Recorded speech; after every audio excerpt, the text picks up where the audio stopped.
अगर 52% हमारी आबादी है तो 52% हमको भी आरक्षण मिलना चाहिए।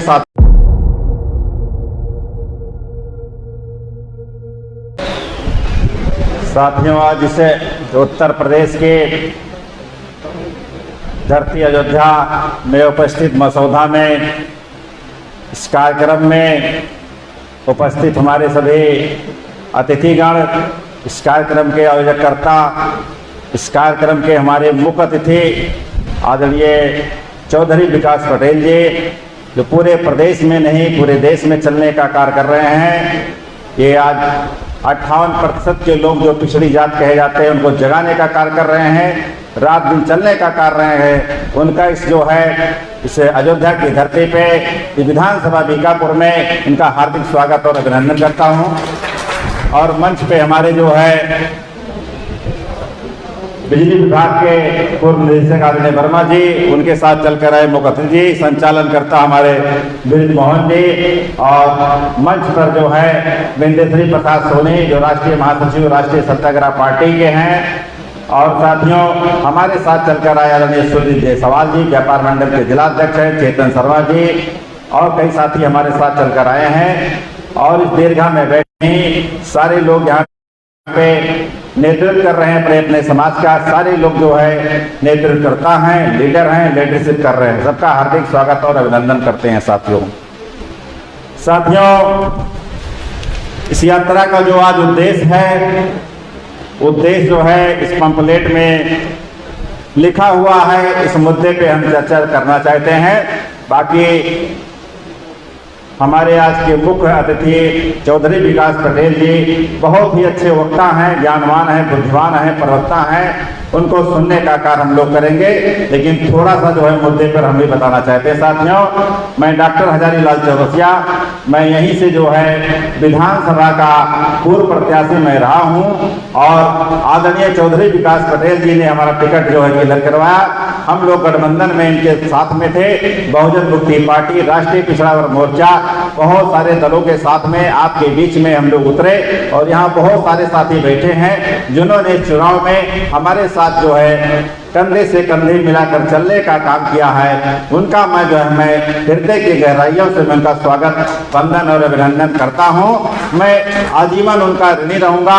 मैं उनके साथ जो है रात बिरात आधी रात तन मन धन के साथ मैं खड़ा रहूंगा। साथियों, आइए अब मुद्दे पे थोड़ा सा बात करते हैं। साथियों, आज ये पिछड़ा वर्ग मोर्चा बनाने की जो जरूरत पड़ी, साथियों, जैसा कि बहुत सारे वक्ताओं ने बताया कि हम लोग पिछड़ा वर्ग, ये पिछड़ा वर्ग एक तरीके का जो है धब्बा है, गाली है। इसलिए साथियों, जब हम लोग कहीं आईएएस लॉबी में जाते हैं, किसी बड़े सोसाइटी में बैठते हैं, पानी पीते समय, खाना खाते समय अगर कहीं से कोई गिर जाता है तो अगला आदमी कहता है बड़ा बैकवर्ड आदमी है, बहुत पिछड़ा हुआ आदमी है। ये गाली शब्द है, एक धब्बा है। और ये गाली और शब्द जो है देश की आज़ादी के पहले से है, और देश की आज़ादी के बाद भी आज हम लोग इसको हटा नहीं पा रहे हैं। इसलिए साथियों, मैं इस मुद्दे पे कुछ बात करना चाहता हूं। साथियों, कि पहला मुद्दा है जाति आधारित गिनती। जाति आधारित गिनती इसलिए जरूरत है साथियों, आप लोग ज्ञानवान हैं, आपको पता होगा 1931 की जनगणना के आधार पे हमारी आबादी 52% है। ये मैं नहीं कह रहा हूँ, ये ECI election commission of India कहती है। 1931 में जब जनगणना हुई तो हमारी आबादी देश की जो है आधे से ज्यादा हम थे, 52% थे। और 1931 के बाद तक आज जो है जनगणना नहीं हुई। आप खुद जो है अंदाजा लगा सकते हैं कि आपकी कितनी आबादी होगी। जहां तक मेरा मानना है, जब 1931 में हमारी आबादी 52% थी तो आज हमारी आबादी कम से कम 58 से 60% होगी। साथियों, इसलिए सरकार जनगणना नहीं करा रही है। इसके लिए हम लोग जो है अपने अतिथि के साथ में और कंधे से कंधे मिला करके हम लोग जो है इनका साथ देने का काम करेंगे साथियों, जो है ताकि हमारी जनगणना हो, हमारी भी संख्या हो, हमारी पॉपुलेशन पता चले। उस आधार पे हम लोग इस देश में जो है कहीं बाहर से नहीं आए हैं, हम लोग यहाँ के मूल निवासी हैं। यहाँ की धन धरती संपदा और यहाँ की सभी जो है संपत्तियों में हमारा मौलिक अधिकार है। जैसा कि क्या नाम है भारत के कॉन्स्टिट्यूशन में, इंडियन कॉन्स्टिट्यूशन में नहीं थे साथियों, जो है। दूसरा मुद्दा साथियों है एमएसपी की गारंटी कानून बना करके किसानों को दिया जाए। एमएसपी क्या है? न्यूनतम समर्थन मूल्य। आप लोग पढ़ते हैं, पेपर में निकलता है। न्यूनतम समर्थन मूल्य का मतलब ये साथियों, इस देश में हर चीज की अपनी एक मैक्सिमम रेट होता है, कीमत होती है कि अगर जो है नरेगा में कोई कार्य करेगा तो 200 रुपये मिलेगा। अगर सोने की कीमत 10,000 रुपये है, चांदी की कीमत है, पुस्तक की कीमत है, हर चीज का अपना रेट है। लेकिन यहाँ का किसान साथियों रात दिन मेहनत करने के बाद में गेहूं पैदा करता है, गन्ना पैदा करता है, और किस तरीके से पैदा करने के बाद में उसकी कोई गारंटी नहीं होती है। उसका गेहूं 20 रुपये में बिकेगा कि 5 रुपये में बिकेगा, इसकी कोई गारंटी नहीं है। और इतना ही नहीं, हम लोगों ने बहुत सारे आंदोलन इसी मसौदा चीनी मिल में मनसाराम वर्मा, तमाम वर्मा लोगों ने गन्ना जलाने का काम किया, रोड जाम करने का काम किया। हम लोग भी 20 साल से संघर्ष कर रहे हैं, देखते हैं कभी गन्ना जलाना पड़ता है, कभी गन्ना काटने की नौबत नहीं आती, आलू जो है फेंकना पड़ता है, बहुत सारी चीजें होती है। इसलिए जो है न्यूनतम समर्थन मूल्य की जरूरत है कि अगर आलू की लागत हमारी 5 रुपए किलो आ रही है तो उसमें कम से कम 10 से 20%, 30% जो भी उचित दाम हो वो दाम हमको मिलना चाहिए। इसलिए न्यूनतम समर्थन मूल्य से हमको थोड़ा सा जो है हमारे इकोनॉमिकल में जो है हमें पूरी जो है समर्थन मिलेगा साथियों। इसके जो है पूरा समर्थन के साथ में हम लोग जो है कार्य करेंगे। तीसरा मुद्दा 52% ओबीसी को 52% आरक्षण। साथियों आप लोग इतना जान लीजिए कि पहली बात तो इस भारत देश में हमको आरक्षण मिला ही नहीं है। इसलिए नहीं मिला साथियों, केवल आरक्षण आप तो जानते हैं कहाँ मिला है। आरक्षण केवल पंचायती राज में मिला है, और पंचायती राज में कोई कानून नहीं बनता है। जैसे आपका कोई क्षेत्र पंचायत, जिला पंचायत और ग्राम पंचायत, ये कानून नहीं बनाता है। इसलिए साथियों जो है आज उत्तर प्रदेश की जो है सबसे बड़ी पंचायत 403 विधानसभा में एक भी सीट आपके लिए आरक्षित नहीं है। किसी के लिए नहीं सुरक्षित है कि यहाँ से चौरसिया लड़ेगा, मौर्य लड़ेगा, वर्मा लड़ेगा, यादव लड़ेगा, पाल लड़ेगा, भोज का लड़ेगा, मतलब कोई भी सीट आपके लिए जो है आरक्षित नहीं साथियों, कोई आरक्षण नहीं है। दूसरी चीज जो है हिंदुस्तान के भारत देश की सबसे बड़ी पंचायत 543 जो है पार्लियामेंट सीटें हैं, वहां पे आपको एक भी सीट रिजर्व नहीं है, कोई आरक्षण नहीं है कि कहां से जो है आप लड़ेंगे। राज्यसभा में आपके लिए कोई सीट नहीं है, विधान परिषद में आपके लिए कोई सीट नहीं है, सेंट्रलाइज यूनिवर्सिटियों में कोई सीट आपके लिए नहीं है। आरक्षण मिला कहाँ आपको? क्यों लोग जो है आपको गाली देते हैं कि आरक्षण वाला है। साथियों सिर्फ आपको नौकरियों में, वो भी छोटी मोटी नौकरियों में, पंचायती राज में मिला है। अगर आप ना 100 प्रधान बना लेते हैं, 100 बीडीसी बना लेते हैं तो कानून नहीं बना सकता है। लेकिन अगर विधानसभा में आपके समाज का आदमी, आपके वर्ग का आदमी अगर वहां पे पहुंचता है, तो अगर वो विपक्ष में रहता है, अकेला विधायक अगर वहां पे जो है अगर रहता है, तो उसको भी जो है प्रश्नकाल के दौरान, शून्यकाल के दौरान अपने क्षेत्र की जनता का विकास का प्रश्न का जो है उससे उठाने का मौका मिलता है। इसलिए साथियों हमको आरक्षण मिला ही नहीं है। इसलिए अगर 52% हमारी आबादी है तो 52% हमको भी आरक्षण मिलना चाहिए साथियों। और आज हमारे कुछ समाज एससी समाज के हमारे लोग बैठे हैं, आप लोग पढ़िएगा 1932 पूना पैक्ट।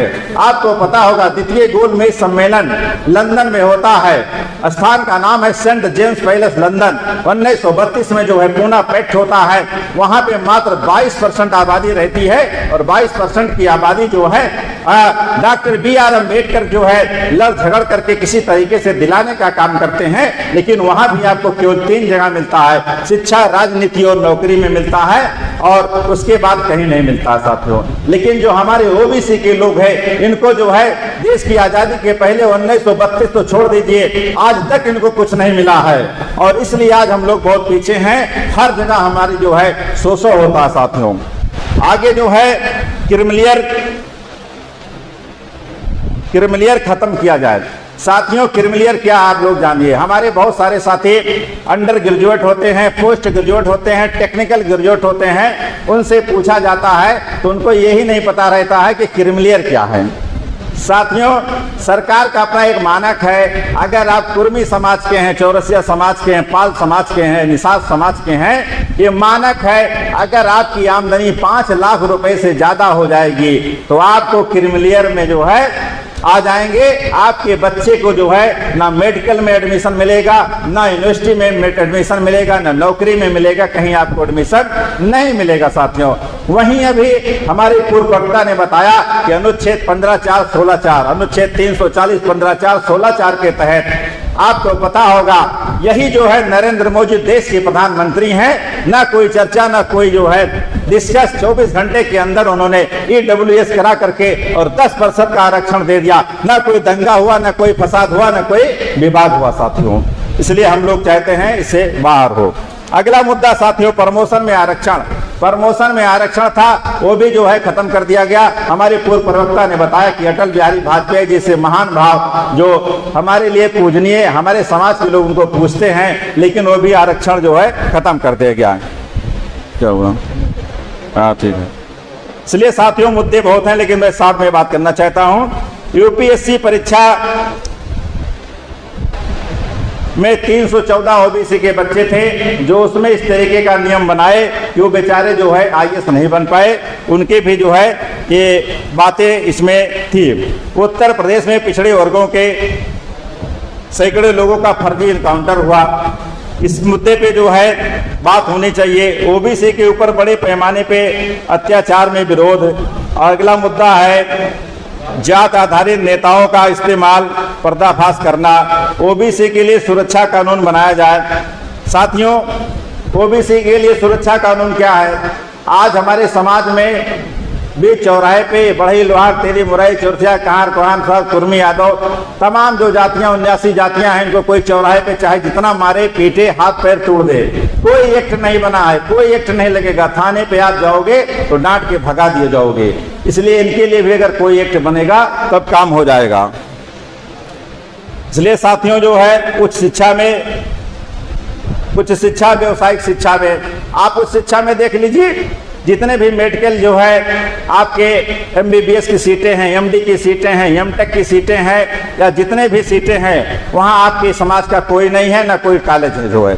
जितने भी कॉलेज हैं, अगर मान लीजिए 10,000 सीटें MBBS की गवर्नमेंट कॉलेज की है तो 50,000 सीटें जो है प्राइवेट लोगों की है। वो लोग जो है 50 लाख से लेकर के और 1 करोड़ रुपए तक सीटें बेच करके अपने लोगों को आगे बढ़ाने का काम करते हैं साथियों। इसलिए साथियों अगला मुद्दा, प्राइमरी शिक्षा में सुधार का सामान्य शिक्षा नीति लागू किया जाए और ठेकेदारी व्यवस्था में हमारे लोगों को, और ठेकेदारी व्यवस्था में माननीय मायावती जी ने कुछ काम किया था और उन्हें लागू किया था। बाद में जो पिछली सरकारें आई उसको हटा दिया गया। पिछड़े वर्ग के महापुरुषों का गौरवशाली इतिहास और महापुरुषों को पाठ्यक्रम में शामिल किया जाए। साथियों हमारे पिछड़े वर्ग के जितने भी महापुरुष हुए हैं, जितने भी छत्रपति साहू जी महाराज जी, ज्योतिबा फूले जी और सावित्री बाई फूले जी, मान्यवर काशी राम जी, बहुत सारे जो है पिछड़ों के हमारे सामाजिक और हमारे प्रेरणा स्रोत रहे हैं, लेकिन उनको किसी पाठ्यक्रम में पढ़ाया नहीं जाता है। लेकिन आज जिन्होंने कुछ नहीं किया उनके जो है RSS के लोगों ने पाठ्यक्रम में शामिल करने के बाद पढ़ाने का काम करते हैं। आगे साथियों जो है केंद्र व राज्य सरकार द्वारा ओबीसी के कल्याण हेतु समुचित बजट हमारे लिए जो है इसलिए नहीं देते हैं कि अगर बजट हमारे लिए आएगा तो हमारे भी बच्चे स्कॉलरशिप ले करके और आगे बढ़ने का काम करेंगे, वो भी पायलट बनेंगे, डॉक्टर बनेंगे, मास्टर और इंजीनियर बनेंगे। आपको शायद नहीं पता होगा, पायलट के लिए 40 लाख रुपए क्या नाम स्कॉलरशिप आती है, MBBS के लिए 20 लाख रुपए स्कॉलरशिप आती है, लेकिन हमारे ओबीसी के बच्चों को नहीं मिलती है। इसलिए साथियों इसमें जितने भी मुद्दे हैं उन मुद्दे में हमें चर्चा करना है। और लास्ट वाला है मंडल कमीशन की बची हुई सिफारिशें लागू करना। साथियों मंडल कमीशन क्या था? हमारे पढ़े लिखे साथी जो है नहीं जानते इस बात को। साथियों 1990 में मंडल BP मंडल बिंदेश्वरी प्रसाद मंडल थे जो बिहार के रहने वाले थे। ये मंडल कमीशन बनता है और इसमें व्यवस्था दी जाती है कि जितने भी भारत देश की जितनी भी जातियां हैं इनका जो है चयन करा करके, सर्वे करा करके इनको शामिल करने के बाद में इनके आर्थिक रूप से, सामाजिक रूप से, राजनीतिक रूप से इनको जो है मुख्य धारा में लाने का काम किया जाए। लेकिन साथियों ये मंडल कमीशन बड़ी मुश्किल से लागू होता है और उसको लागू कराने में पिछड़े के नेताओं ने बहुत ही संघर्ष किया। माननीय मुलायम सिंह यादव, शरद यादव, चिमन भाई पटेल, ओम प्रकाश चौटाला, बहुत सारे लोगों ने संघर्ष किया। संघर्ष करने के बाद में उनके दबाव में कारण मानवर जो है बीपी सिंह विश्वनाथ प्रताप सिंह ने प्रधानमंत्री बनने के चक्कर में मंडल कमीशन लागू किया, वो भी पूरा नहीं लागू किया साथियों। इसलिए उसको लागू कराने का काम करेंगे साथियों। जो है समय बहुत कम है, समय मिलेगा तो फिर हम लोग बात करेंगे, लेकिन मैं इतना सिर्फ बताना चाहता हूं कि ये सब जितने मुद्दे हैं ये ज्वलंत मुद्दे हैं। इस पर तत्काल काम करने के बाद में अपने जनता के बीच जाकर के जनमत को खड़ा करने के बाद में इस आंदोलन को अगर खड़ा नहीं करेंगे तो आने वाला जो भविष्य होगा तो खत्म हो जाएगा, बिगड़ जाएगा। हम लोग जो है जमीन पर जो है चलने के काबिल नहीं रहेंगे साथियों। जिस तरह आप देख रहे हैं आज 2-2, 3-300 आईएएस डायरेक्ट नियुक्त कर दिए जा रहे हैं और आपके पास जो है कहीं कोई व्यवस्था नहीं है। यूपीएससी से लेकर के जो है और जितने भी मेडिकल इंजीनियरिंग कॉलेज हैं, इतना ज्यादा भ्रष्टाचार फैला हुआ है, हमारे लोग जो है उठाने का काम नहीं कर पा रहे हैं और ईवीएम का हमें विरोध करना चाहिए। इसलिए साथियों ईवीएम ऐसी व्यवस्था है, हमारे लोग अभी हमारे साथी गुरु प्रसाद जी बता रहे थे ये काउंटिंग में थे, मैं भी काउंटिंग में था, वहां लोग समझ ही नहीं पा रहे थे कि कैसे मशीनें आ रही हैं, कैसे खुल के जो रिजल्ट आ जा रहा है। आधे लोग तो समझ ही नहीं पाए जितने वहां पे मतगणना में लगे थे और मैं वहीं पे आरओ के टेबल पर मैं बैठा था, मैं देख रहा था वहां पे अच्छे लोग नहीं समझ पाए कि कैसे माइनस प्लस हो रहा, कैसे जो है ये हो रहा। इसको समझने की जरूरत है साथियों। धन्यवाद साथियों और संचालनकर्ता का धन्यवाद। हमारे सुनना चाहते हैं हमारे राष्ट्रीय अध्यक्ष जी चौधरी विकास पटेल जी। जय हिंद, जय भारत।